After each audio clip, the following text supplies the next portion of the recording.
Yung ang Panginoon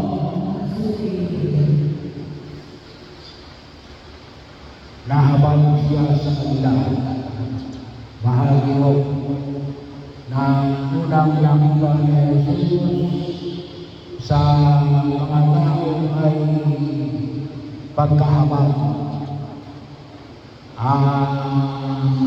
Nakita niya ang kalalagayan ng kanyang bayan.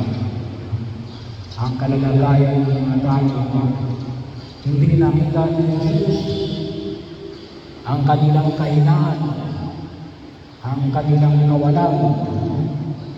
Ang nakita nila yun, ang nakita nila yung pinansinisip na itinaman ng alay na para silang mga lupa walang basta. So bahagi ng pagkilos na sa kaisipan ng kalooban ng Jesus, yung ay pinagpino namin ang kamal-mahalang puso ni Jesus. Makita namin yung kanyang pagkahabag sa aming pagkakayuhan. At dahil ito ay yung pagkilos, yung idalangin ninyo sa may-ari ng ani na magpadala ng manggagawa sa kanyang aanin. Kaya bahagi yun ang natin sa 12 alagad ni Jesus. Sabi nga namin sa unang pagbasa, napakinggan namin ang tribo ng Israel, ang mga 12 tribo ng Israel, ang tawag ko binanggit ni Israel, mga anak ni Israel. Bahagi yun, anak niya ako, sinangkali yung 12 tribo mula sa 12 anak ni ako. Nakutawagin na ay Israel. At mula noon, anong sinabi namin yun? Sila ay ginabayan ng Diyos. Kaya dito, yung 12 anak na pinili na Jesus, ay pinili niya para ay pamulungan iyatin kami yung kaginawahan sa gitna ng yung pagkalito at pagpapay. Galing-galing na ako ngayon. Hindi lang ako ngayon dahil sa lack of information. Ang problema natin ngayon ay napakaraming information.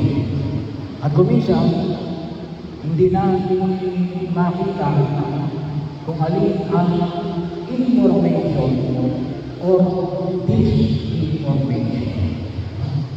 Kasi iba kung natin ay akala natin information, pero hindi pala yun, basura.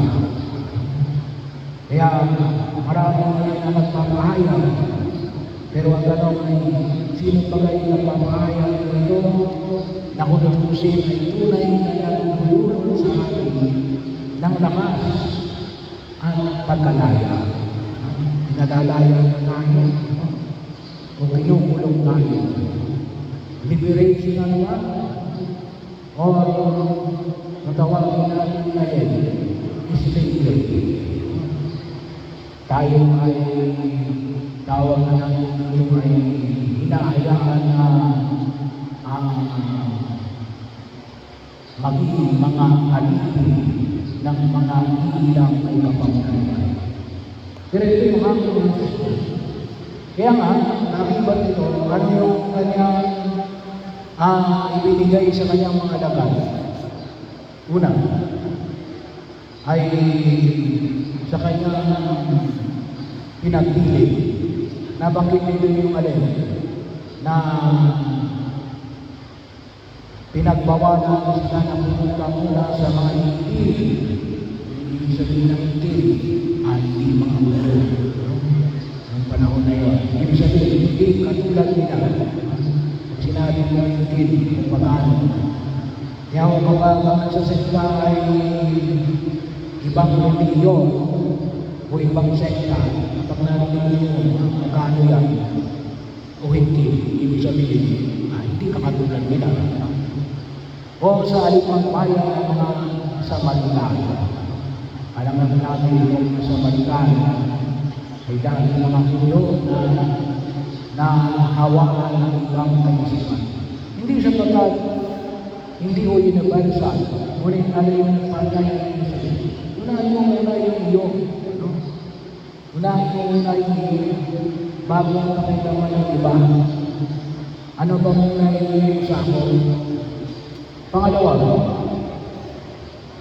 humayo kayo at ipangaral ninyong malapit lang maghari ang Diyos.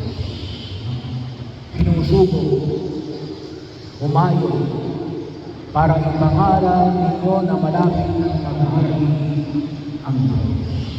So bahagi yun ang saan ay pinamamaling natin, saan nakikita ang Diyos. Kung isa no, nakikita natin yung siyempre, yung hindi makapakadunod. At kung minsan pa nga makikita, ang nakikita ay demonyo. Isang dapat ay pakita ay, nasaan yung Diyos dito? Nasaan yung pag-aami ng Diyos? Maka-Diyos ba ito? Hindi lamang makatao, hindi lamang makalilitan, hindi lamang makakalikasan, kasi ang tunay na makakalikasan, ang tunay na makatao ay dapat naroon ang Diyos. So pero yun, malapit ang pag-ahari ng Diyos. Kaya, ano yung pinakasentro ng pagpapahayag? Ang Diyos at ang kanyang mga Diyos. So isang hamon na yun ay pinapahagi natin ngayon, lalo-lalo na ngayong panahon na ito, ay ang hamon na paghahanap ng katotohanan. Aling pagkalagay yung tunay, kung sa Jesus sa pundahan, ang katotohanan ng buhay. Pangatlo, pagkaligin ninyo ang mga may sakit at buhayin ang mga patay. So, yung buhayin ang mga patay, hindi mabigat yun. Hindi lang saan lang ang buhay ng mga patay. Sa buhay na walang hanggan, pero yung buhay ng patay. Pero yun ay kaakibang kapangyarihan ng pagkaloob ng Diyos. Pagaligin nyo ang mga may sakit. Kaya nga po isa sa mga sakramento natin ngayon, ang sakramento ng pagkapahin ng langis ng mga may sakit. May kaakibang po yung kapangyarihan ng pagaling sa mga may sakit.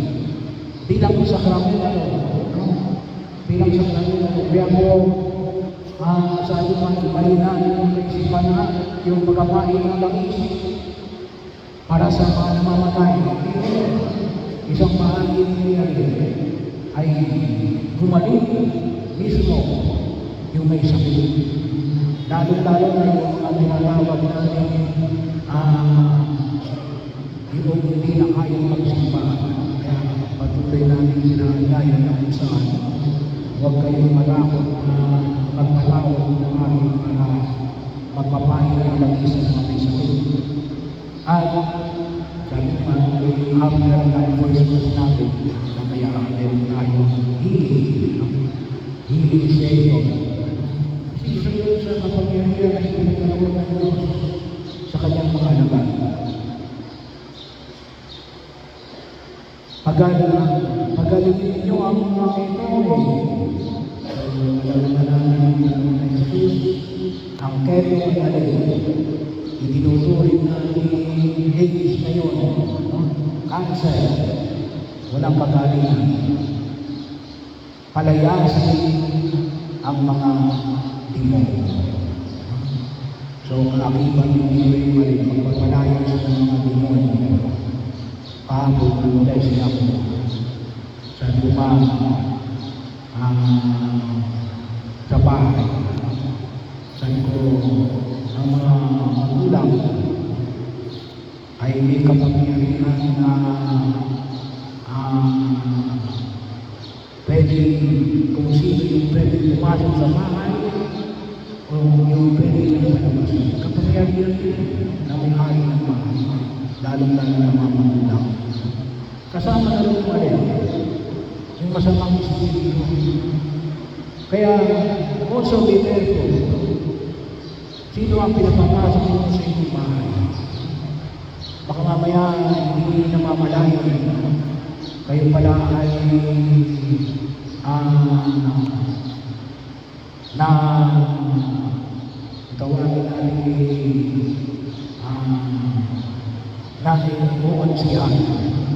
Pero kayo ay may kapangyarihan doon sa sarili ninyong pamamahay. Tumanggap kayo ng walang bayad, magbigay naman kayo ng walang bayad.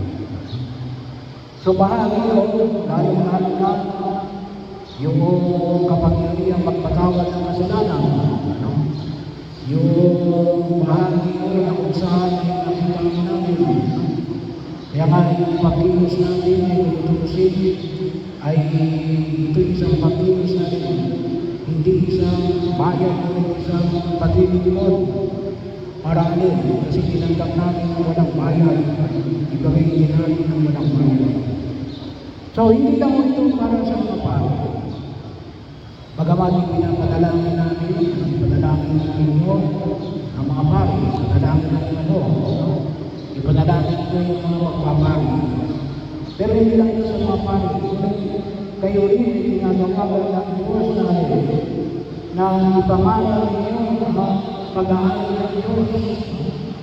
Mag-ibahan kayo ng daan upang mapagaling sa bawat isa. Huwag tayo nagulog ng sakit. Sakit ng damdamin. Kalimutan mo kasi ng sakit. Nagsisimula ko ngayon sa damdamin. So bahagi na sana'y mag-handog tayo ng aling-kagalingan. Saan? Sa inyong sariling pamamahay, sa inyong trabaho, sa inyong lipunang ginagalawan, bahagi yun ang kung saan nakita natin, sa inyong mga kalaro, sa inyong mga kaibigan, ay kaya natin ginagawa na tumugon sa panayang ng pinayag ng Panginoon. Lalong-lalo na ngayon sa panagaya na sinudan sa ayon sa sarili natin kakayanan. Kaya tayo hinahanap kung may kapanalan na yun, maging nakapagdala ng balita ng pagliligtas ng Diyos. Nawa tayo ay tunay na magdala ng pagliligtas